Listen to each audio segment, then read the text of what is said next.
Comenzamos con el capítulo 2 del Evangelio de Marcos. Entró Jesús otra vez en Cafarnaúm después de algunos días y se oyó que estaba en casa. E inmediatamente se juntaron muchos, de manera que ya no cabía ni aún a la puerta, y les predicaba la palabra. Entonces vinieron a él unos trayendo un paralítico que era cargado por 4. Y como no podían acercarse a él a causa de la multitud, descubrieron el techo de donde estaba y haciendo una abertura, bajaron el lecho en que yacía el paralítico. Al ver Jesús la fe de ellos, dijo al paralítico: Hijo, tus pecados te son perdonados. Estaban allí sentados algunos de los escribas, los cuales cavilaban en sus corazones: ¿Por qué habla este así? Blasfemias dice. ¿Quién puede perdonar los pecados, sino solo Dios? Y conociendo luego Jesús en su espíritu que cavilaban de esta manera dentro de sí mismos, les dijo: ¿Por qué caviláis así en vuestros corazones? Que es más fácil decir al paralítico: tus pecados te son perdonados, o decirle: levántate, toma tu lecho y anda. Pues para que sepáis que el Hijo del Hombre tiene potestad en la tierra para perdonar pecados, dijo al paralítico: a ti te digo, levántate, toma tu lecho y vete a tu casa.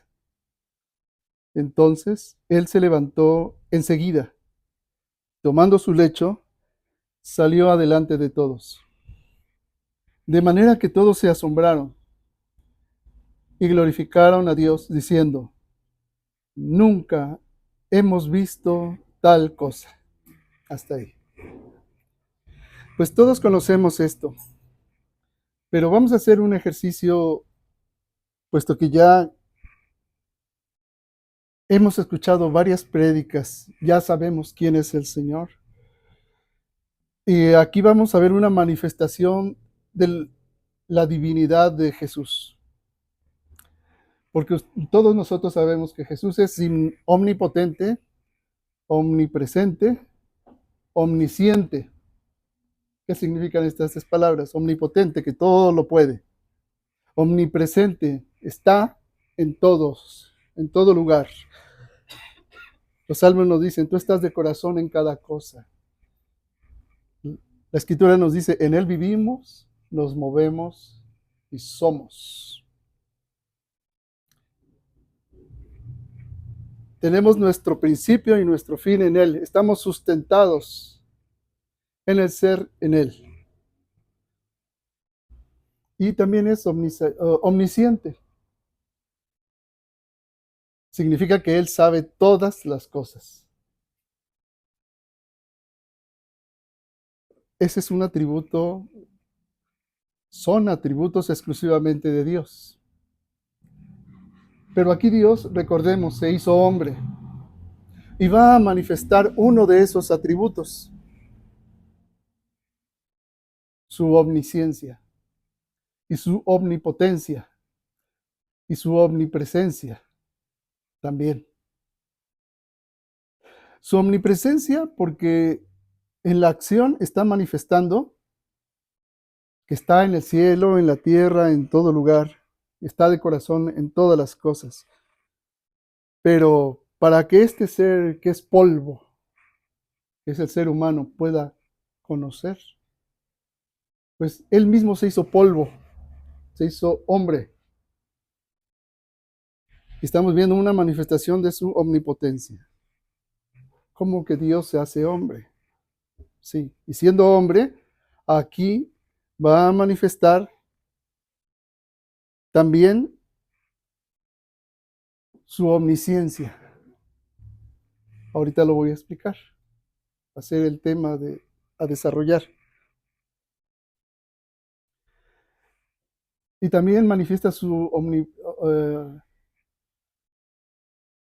su omnipotencia, su omnisciencia.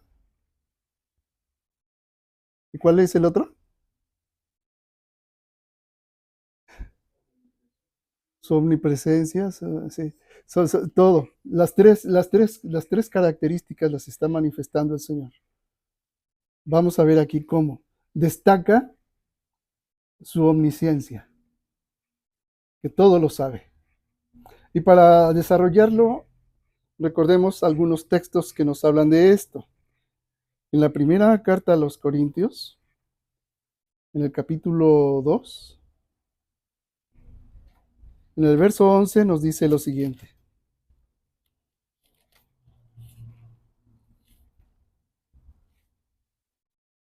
Porque ¿quién de los hombres sabe las cosas del hombre sino el espíritu del hombre que está en él? Nadie conoce lo que tú puedes pensar. Nadie conoce las intenciones de tu corazón, es decir, de tu espíritu. Nadie. Es mentira que Satanás las conozca. Satanás sabe cómo reaccionas y por eso dicen que sabe lo que piensas, pero Satanás no sabe lo que piensas. Aquí el Señor nos revela claramente que solo el espíritu del hombre que está en él conoce las cosas del hombre. Solo tú conoces tus pensamientos y tus intenciones, dice. Así tampoco nadie conoció las cosas de Dios, sino el Espíritu de Dios. Jesús vino para manifestarnos la verdad de Dios. Jesús, lleno del poder del Espíritu Santo, caminó como hombre aquí. Y nos dice también el verso 12, y nosotros no hemos recibido el Espíritu del mundo, sino el Espíritu que proviene de Dios, para que sepamos lo que Dios nos ha concedido. Hay un proceso de aprendizaje y el Espíritu nos lo enseña, pero aquí el Señor Jesús está haciendo hombre y está hablando la verdad de Dios. Esa es la primera consideración. La siguiente consideración que quiero que tengamos presente es esta, y está en el libro de Mateo, capítulo 11, verso 27. Es la segunda consideración. Antes de entrar a ahondar en este pasaje que hemos leído. Dice así. Aquí habla el Señor Jesús, dice, todas las cosas me fueron entregadas por mi Padre, y nadie conoce al Hijo sino el Padre, ni al Padre conoce a alguno sino el Hijo, y aquel a quien el Hijo lo quiera revelar. En este pasaje vamos a ver cómo Dios se revela, en este caso, en la acción que ejecuta el Señor en el paralítico y que los demás testifican. Vamos a ver que al paralítico le fue revelado quién es Jesús y quién es el Padre. Entonces, tenemos ya la segunda consideración. Ahora, la tercera consideración está en el Evangelio de Juan, en el capítulo 2, para poder entender este pasaje.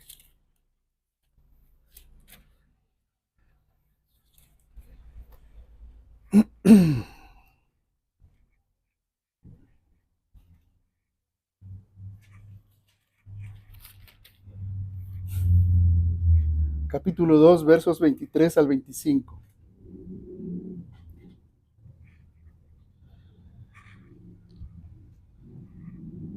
Estando en Jerusalén, en la fiesta de la Pascua, muchos creyeron en su nombre, viendo las señales que hacía. Aquí veremos que después de varios días regresó a Cafarnaún y ya habían visto muchas señales. Y cuando dice la palabra señales, se entienden milagros, hechos prodigiosos, prodigios. Así que dice que muchos creyeron en su nombre viendo las señales que hacía. Creyeron que era el Mesías, aunque no tenían claridad la mayoría en qué clase de Mesías, ¿verdad? Solo por revelación lo entendió Pedro, ¿verdad? Y los apóstoles, pero creyeron. Dice, pero Jesús mismo no se fiaba de ellos porque conocía a todos. Aquí en el pasaje del paralítico van a notar cómo sucede lo mismo. Jesús no se fiaba de ellos porque conocía a todos y no tenía necesidad de que nadie le diese testimonio del hombre, pues él sabía lo que había en el hombre. Esto es un atributo exclusivo de Dios, porque nadie sabe lo que hay en el espíritu del hombre sino el hombre mismo, y acabamos de leer, pero el espíritu de Dios conoce las intenciones del corazón y lo que hay en lo profundo del hombre. Y en Jesucristo estaba el Espíritu Santo y no tenía necesidad que nadie le dijera, porque él sabía lo que hay en el hombre. Entonces ya tenemos tres consideraciones para entender el pasaje. Ahora volvamos al pasaje y van a ver.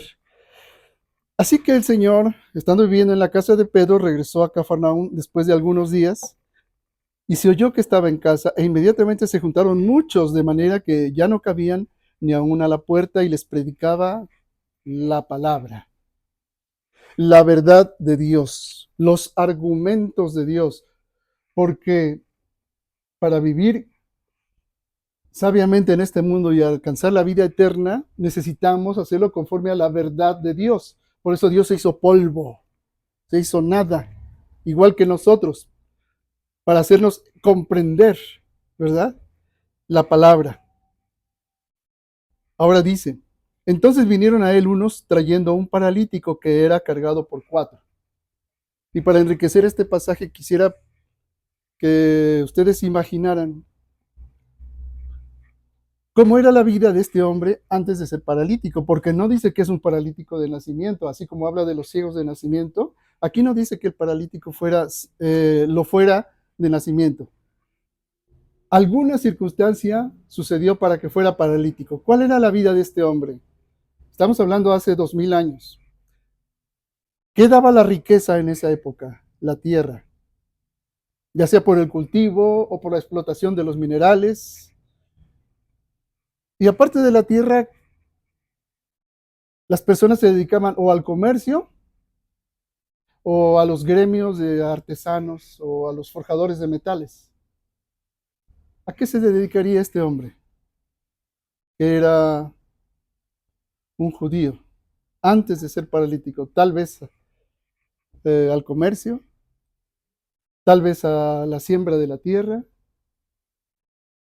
tal vez era un artesano, pero ¿qué circunstancia lo llevó a ser paralítico?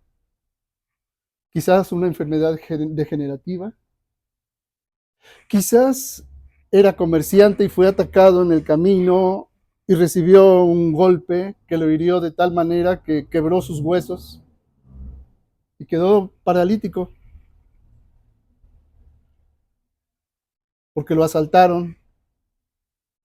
O si araba la tierra, quizás también él mismo se cayó y se fracturó la espalda, de tal manera que ya no pudo realizar aquello para lo cual él estaba preparado. Y tuvo que depender absolutamente de todos, hasta para sus necesidades más básicas, como para evacuar. No podía valerse por sí mismo. ¿Qué pasó en todos esos años en la vida del paralítico en que no podía valerse por sí mismo? Si estando sanos, todos dependemos unos de los otros, nadie puede decir que no necesita de los demás. Un paralítico hace 2000 años, cuando no existían ni siquiera las sillas de ruedas, ¿qué podía hacer? ¿Qué podía hacer sino estar todo el tiempo en el lecho de su cama y esperar ser atendido para comer, para beber, para ser bañado, ser limpio, para evacuar? Qué terrible situación, ¿no? Y en una época en que no existían ni los hospitales, ni las especialidades médicas, ni que te mitigara el dolor tampoco, porque no sabemos, ¿verdad? No sabemos. Entonces, en su lecho de dolor, en su aislamiento, nos dice que 4 personas lo trajeron ante Jesús, pero no podían acercarse a causa de la multitud. ¿quién cuidaba a este paralítico? Este paralítico, para que 4 hombres vinieran, y dice que viendo Jesús la fe de ellos, le dijo al paralítico unas palabras.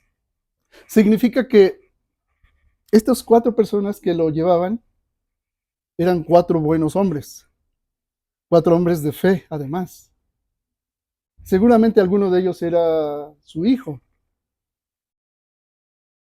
Y como en esa época, hasta la fecha, ellos por cultura lo saben, tienen una familia grande, ¿qué tal y si esos 4 hombres eran sus hijos? No sabemos, no lo dice la escritura, pero ¿qué tal si eran 4 amigos? Como quiere que sea, eran 4 que tenían fe y eran buenas personas. Ahora, ¿por qué también fueron buenos con el paralítico? Aquí no hay una sola palabra que se mencione que haya dicho el paralítico, ni una, ni siquiera cuando se fue a su casa. Y esto es importante. Cuando este hombre quedó paralítico, pasó por un proceso en el que tal vez algunos de nosotros hayamos pasado. ¿Qué pasa cuando has logrado todas tus metas en la vida? Aparentemente logras todos tus anhelos, va todo bien en popa y de pronto una tragedia o una enfermedad te cortan tu proyecto de vida. Empiezas a pensar. Algunos dicen, ¿por qué a mí? Otros podrían decir, pues, Señor, todo esto, tu palabra la he cumplido desde joven y sin embargo me cortaste las alas. Y algunos le echan la culpa a Dios. O algunos otros dirán, y esto no es el caso del paralítico, porque es importante que no dice aquí la escritura que ni una palabra dijo, porque el paralítico, excluyendo esos 2 razonamientos, él entró en otro razonamiento. Yo pienso que este paralítico, y lo pienso con fundamento por las palabras que le dice el Señor Jesús, dijo lo mismo que Job. El Señor dio, el Señor quitó. Si recibimos de Dios los bienes, ¿no recibiremos acaso los males? Y en su soledad, en su parálisis, porque seguramente gran parte del día estaba solo. Sus hijos o su esposa tenían que salir y él se quedaba gran parte del día solo. ¿Qué haría en la soledad? No había libros. Los libros, había pergaminos y eso solo era para la sinagoga, porque era tan caro, yo creo que casi como una computadora cuántica ahora, hoy en día. ¿Qué harían todo el día? Entonces, este paralítico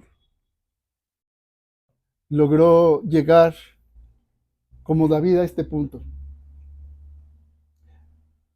David compuso el Salmo 50.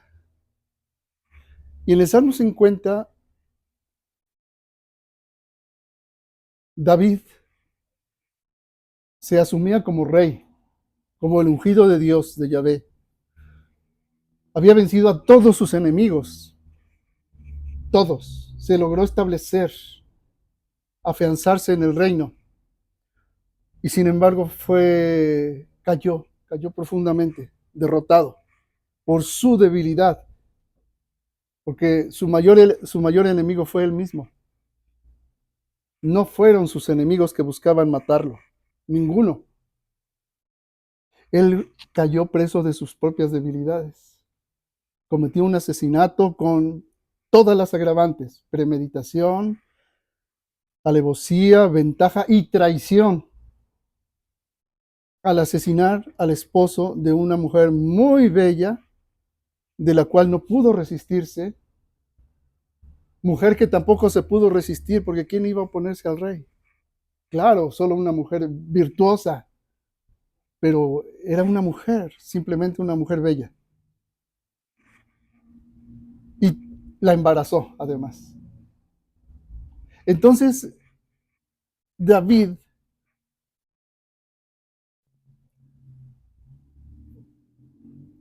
cayó con su más grande enemigo, que fue él mismo. Y Dios le dijo, por cuanto has hecho esto, jamás la espada se apartará de tu casa. Jamás. Y todas las descendientes de David, siempre vemos en la historia de los reyes que estuvieron en guerra. Siempre, siempre. ¿Y a quién alcanzó la última espada? A la descendencia de David, al Señor Jesús. Fíjense. Y sin embargo, David compuso este salmo. Ciertamente Dios no le quitó la salud, aunque hay salmos que hablan de su grave enfermedad a punto de morir, pero en este punto él seguía siendo rey, tenía todo el poder, pero había cometido gravísimos pecados, como el más malvado. Y es, y es un pecado tan grande como que el profeta le dijo, había un hombre que tenía una corderita y era la alegría de su casa, dormía con él, la sustentaba y comía con él a su mesa y la cuidaba y era su único tesoro. Pero había otro hombre que tenía ganado miles de ovejas y le gustó la corderita de aquel hombre y se la quitó y la sacrificó para comérsela a él. ¿Qué crees que merece a ese hombre? Y David se encendió de furia. Dice, ese hombre merece la muerte. Sí, ese hombre eres tú.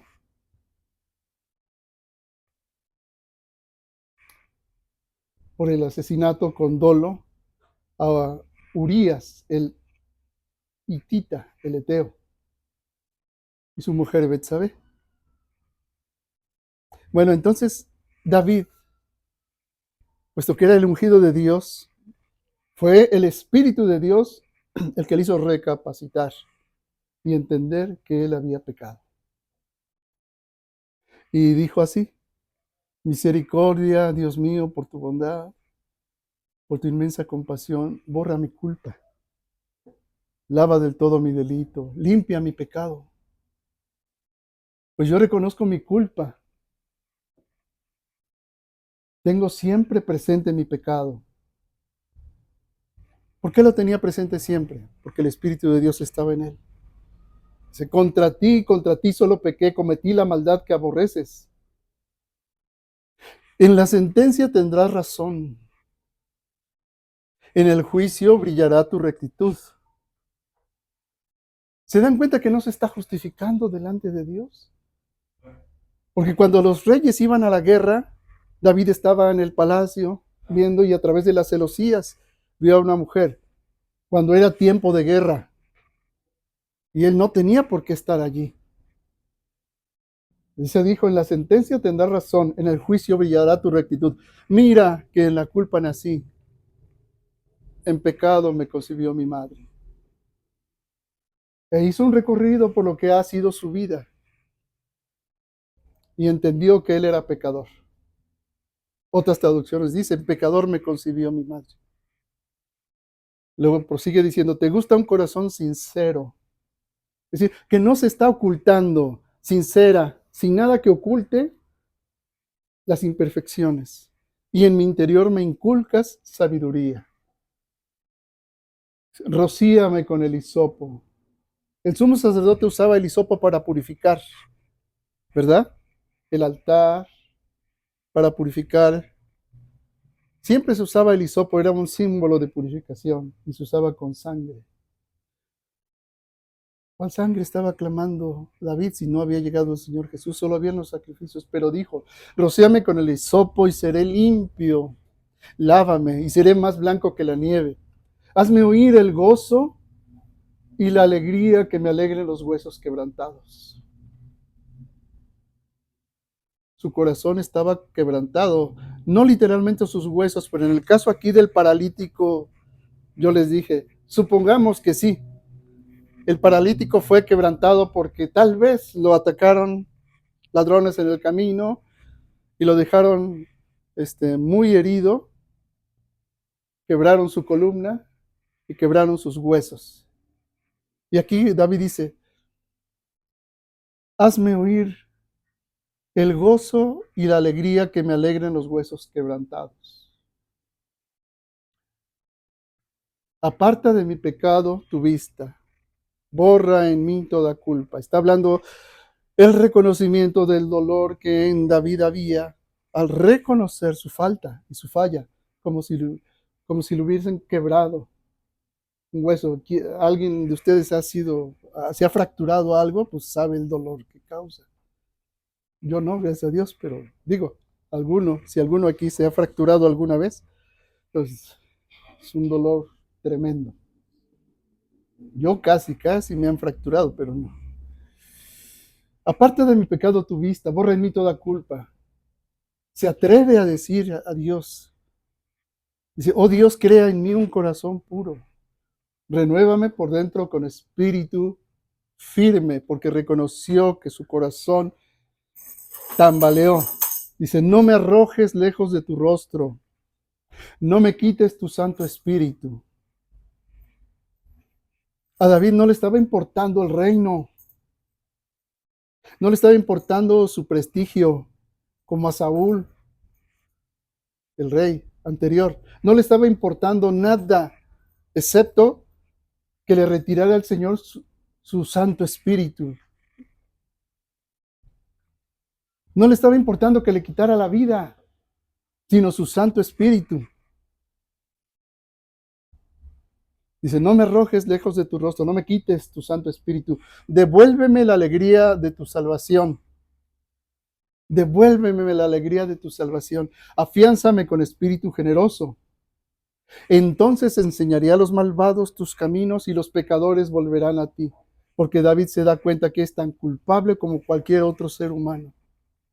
Y solamente si Dios obraba esto en él, entonces él podría enseñar a los malvados sus caminos y los pecadores volverán a Dios. Pero él mismo era un malvado y un pecador y un asesino y perverso, y tuvo que reconocerlo. Por eso dice luego, líbrame de la sangre, oh Dios, Dios Salvador mío. Es decir, líbrame de homicidios, líbrame del homicidio mismo que yo he cometido. Líbrame de la sangre, oh Dios, Dios Salvador mío, y cantará mi lengua tu justicia. ¿Se dan cuenta de la petición que está haciendo David ante su gran perversión? Dice, Señor, me abrirás los labios y mi boca proclamará tu alabanza. Pero vuelvo luego a entender, dice, los sacrificios no te satisfacen. Él le pidió que lo limpiara con el hisopo, pero los sacrificios, dice, ¿sabes? Eso no me va a librar de nada, porque la ley solo perdona los pecados no intencionales, más no los pecados de intención. Los sacrificios no te satisfacen.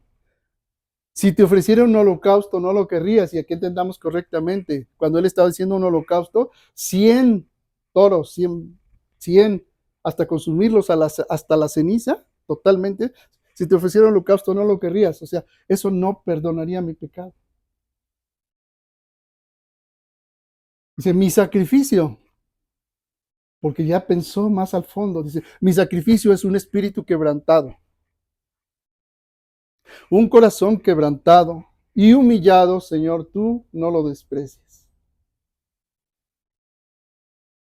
David se dio cuenta que lo más auténtico que podías ofrecerle a Dios es el auténtico dolor y el reconocimiento de su pecado. Por eso luego dice, Señor, por tu bondad favorece a Sión, reconstruye las murallas de Jerusalén. Entonces aceptarás los sacrificios rituales, ofrendas y holocaustos. Sobre tu altar se inmolarán novillos. David no tenía en este punto, quizás toda la revelación, porque él mismo dirá en otro salmo, dijo el Señor a mi Señor, siéntate a mi diestra hasta que ponga a tus enemigos por estrado de tus pies. Pero en este punto, el ejemplo de David que está escrito para nosotros nos muestra que el hombre, cuando pierde todo, la dignidad, la integridad, la inocencia o la salud, lo único que puede pedir a Dios es misericordia. Esto es lo que el paralítico reflexionó en su lecho de dolor.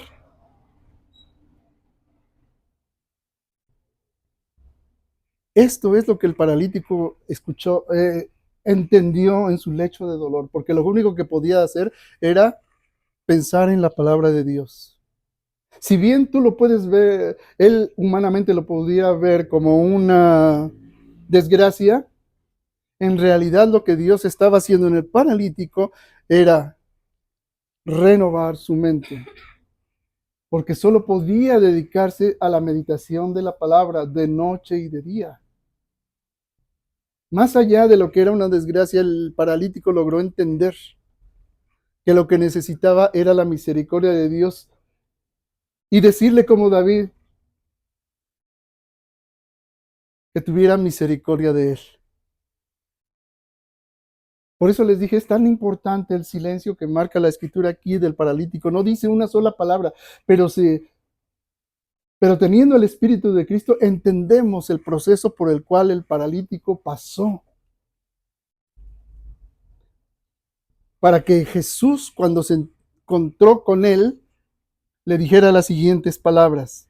Al verso 5, al ver Jesús la fe de ellos, dijo al paralítico, hijo, tus pecados te son perdonados.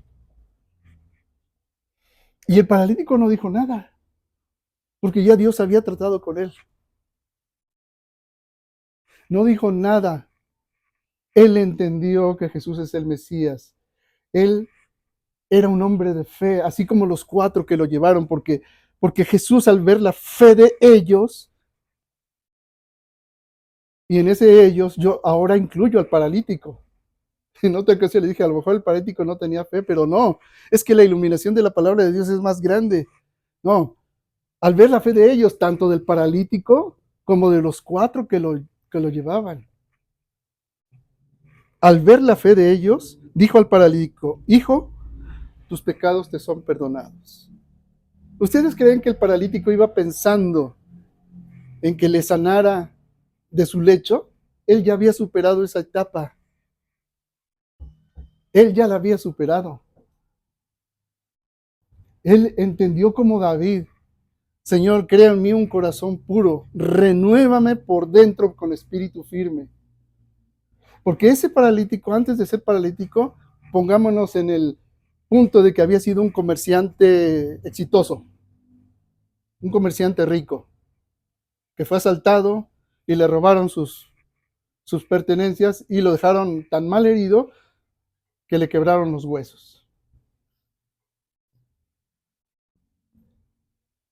David dijo en el Salmo, Señor,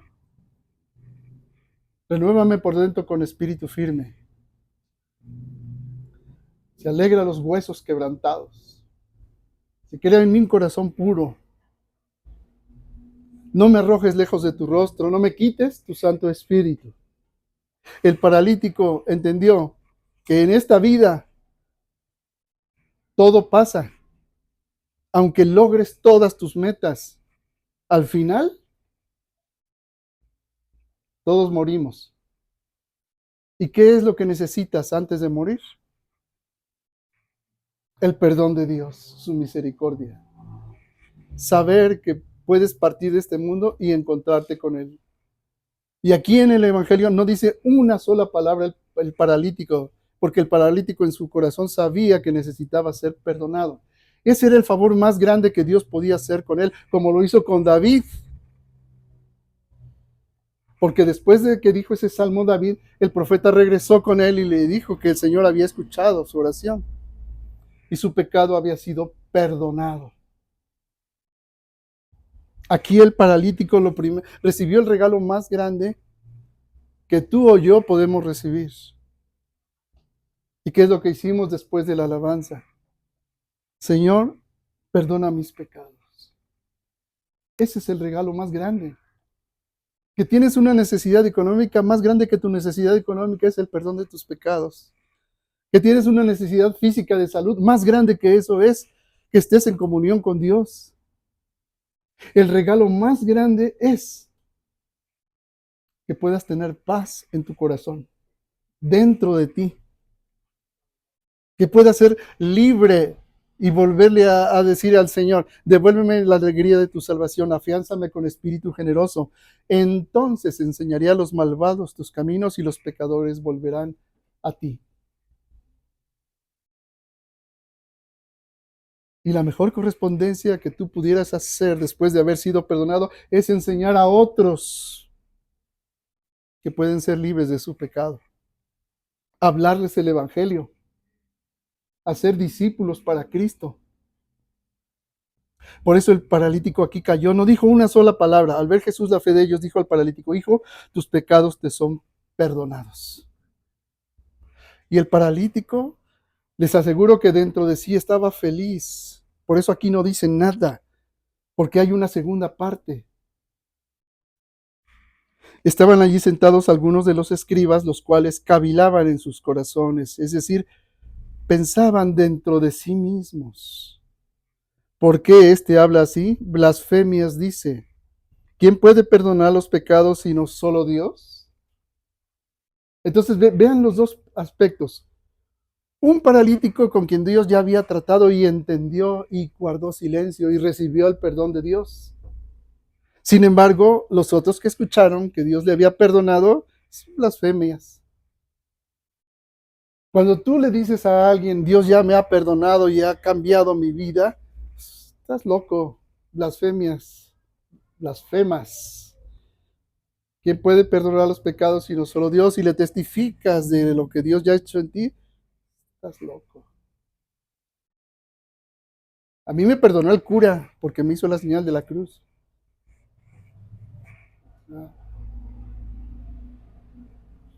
Así estaban en esta posición ellos, porque así eran los fariseos y los escribas. Y dice, y conociendo luego Jesús en su espíritu que cavilaban de esta manera dentro de sí mismos, les dijo, y aquí vemos la manifestación de la omnisciencia de Dios. Él lo sabe todo. No necesitaba que nadie dijera lo que había en el hombre, porque él sabía desde el principio lo que hay en el corazón de cada uno. Y está manifestándose su omnisciencia. Manifestó su omnipotencia porque solo Dios puede perdonar los pecados. Manifestó su omnipotencia porque solo Dios puede perdonar. Manifestó su omnisciencia porque sabía lo que dentro de sus mentes dijeron. No lo dijeron verbalmente, dentro de sus mentes, y Él se lo manifestó. Es el carisma de ciencia. Saber lo que no puede saber por medios humanos, pero en Jesús se manifestó de manera perfecta. ¿Por qué caviláis así en vuestros corazones? ¿Qué es más fácil decir? ¿Qué es más fácil? Decir al paralítico, tus pecados te son perdonados, o decirle, levántate, toma tu lecho y anda. Así que el Señor está ministrando a todos, no solo al paralítico. Está revelando su pecado también así a los hombres. Igual que como a David se lo hizo ver. Dice, pues para que sepan que el Hijo del Hombre tiene potestad en la tierra para perdonar pecados, dijo al paralítico, a ti te digo, levántate, toma tu lecho y vete a tu casa. Y entonces él se levantó enseguida y tomando su lecho salió de entre todos, de manera que todos se asombraron y glorificaron a Dios, diciendo, nunca hemos visto tal cosa. Pero noten, el paralítico no dijo una sola palabra, Dios había tratado con él. El paralítico recibió en su corazón el perdón de los pecados, porque Jesús, que conocía los pensamientos y lo que hay en el corazón del paralítico y de todos los demás, sabía que la oración del paralítico había sido esta: Señor, no me arrojes lejos de tu rostro, devuélveme la alegría de tu salvación. Creo en mí un corazón puro, renuévame por dentro con espíritu firme, perdona mi pecado. Por eso Jesús, no hizo falta que dijera nada más. Jesús, Dios hombre, le dijo, hijo, tus pecados te son perdonados. Pero el que hizo lo más, hizo lo menos también. Levántate, toma tu camilla y vete a tu casa. Y él simplemente se levantó el paralítico y se fue a su casa profundamente agradecido y perdonado como David. Tu pecado ha sido perdonado, pero no solo eso, pero además te doy la salud perdida. Pero al paralítico lo que le importó fue el perdón del Mesías, el perdón de Cristo. Y al mismo tiempo se manifestaba la maldad de los que no creyeron en Jesús, porque dice claramente, conociendo luego Jesús en su espíritu que cavilaban de esta manera, y lo dice de otra manera, el Evangelio de Mateo. Vayan a Mateo capítulo 9, verso 2. Mateo 9, verso 2 nos lo dice así.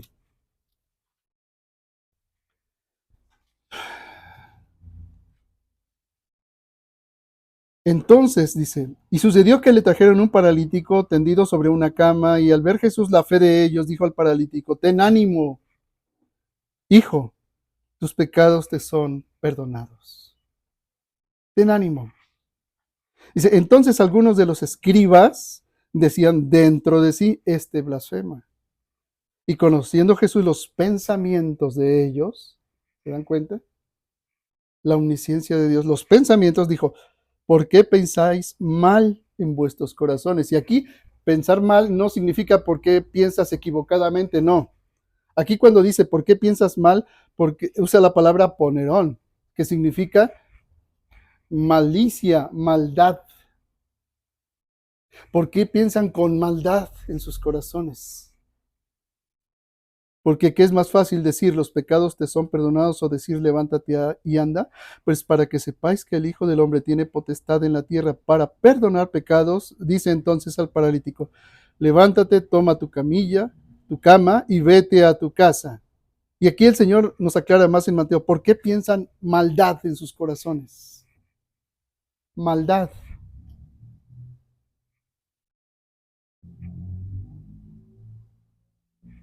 Hace hincapié el Señor Jesús en que Él es el Hijo del Hombre, porque los escribas no tenían excusa, sabían quién era el Hijo del Hombre. El Hijo del Hombre, un ser divino con atributos humanos o un ser humano con atributos divinos, y se está manifestando delante de ellos como Dios omnipotente que perdona los pecados.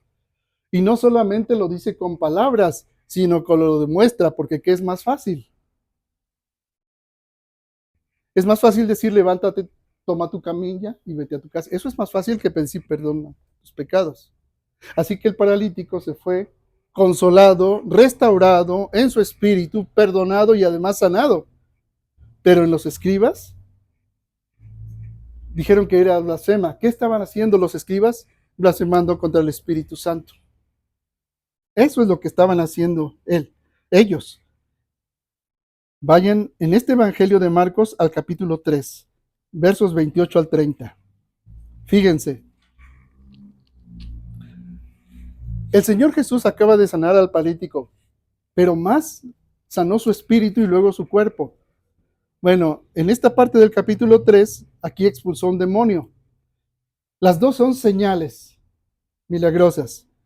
Y de estas señales dice el Señor esto: de cierto les digo que todos los pecados serán perdonados a los hijos de los hombres y las blasfemias, cualesquiera que sean.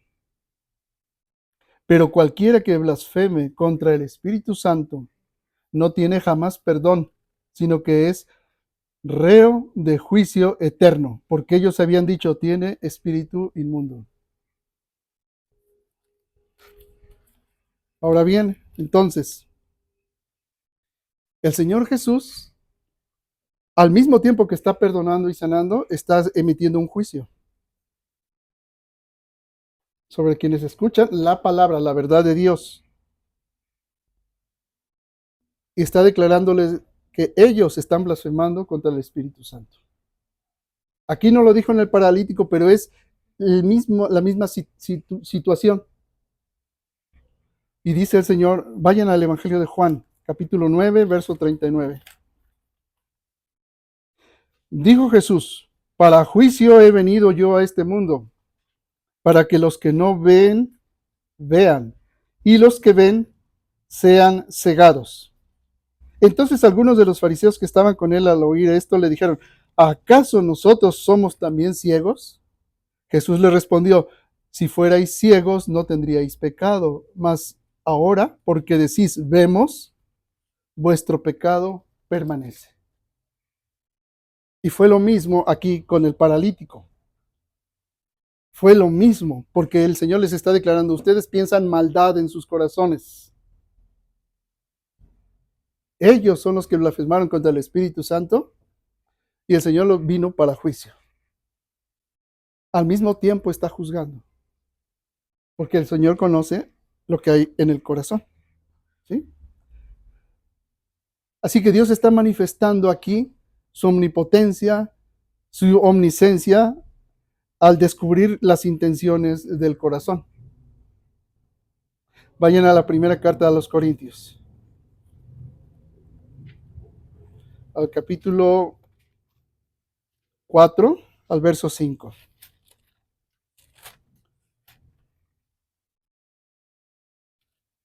Dice, así que no juzguen nada antes de tiempo hasta que venga el Señor, el cual aclarará también lo oculto de las tinieblas y manifestará las intenciones de los corazones. Y entonces cada uno recibirá su alabanza de Dios. La palabra de Dios hecha hombre discierne los pensamientos y las intenciones del corazón. Vayan a la carta a los Hebreos, capítulo 4.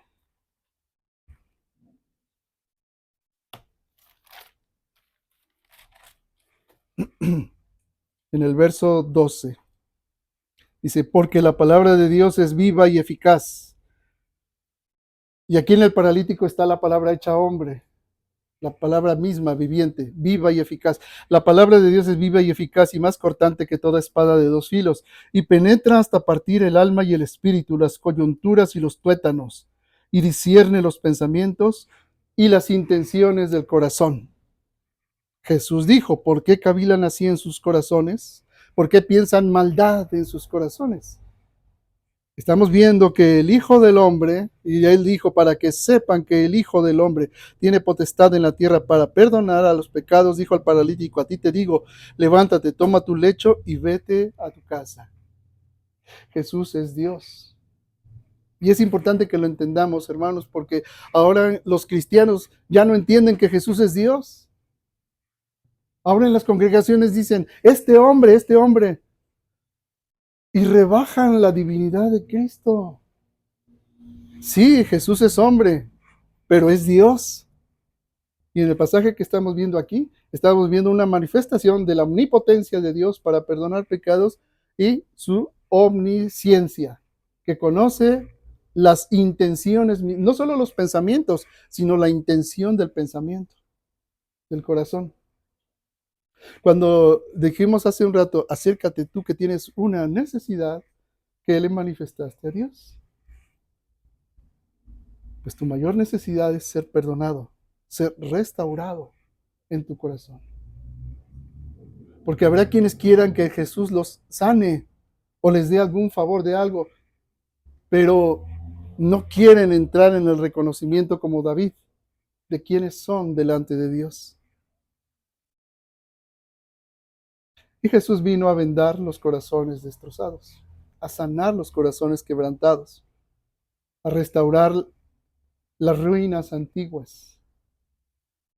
Tú que eras una ruina antes del Señor Jesús, pero que al llegar a Él comenzó a restaurarte, ¿verdad? Y aunque este cuerpo vaya decayendo a causa del pecado, el espíritu se va renovando de día en día. Por la acción de la palabra de Dios mediante el Espíritu Santo. Amén. Pues esta es la reflexión de hoy, hermanos. Esta es la reflexión de hoy. ¿Te ha bendecido la palabra de Dios? ¿Te dijo algo? A ver, házmelo ver con tu mano. A ver, casi. Amén. Pues sigamos creciendo, hermanos, en el entendimiento de la palabra, en lo que realmente significa el Evangelio. ¿Sí? Tómate unos momentos a solas con Dios para reflexionar en esto.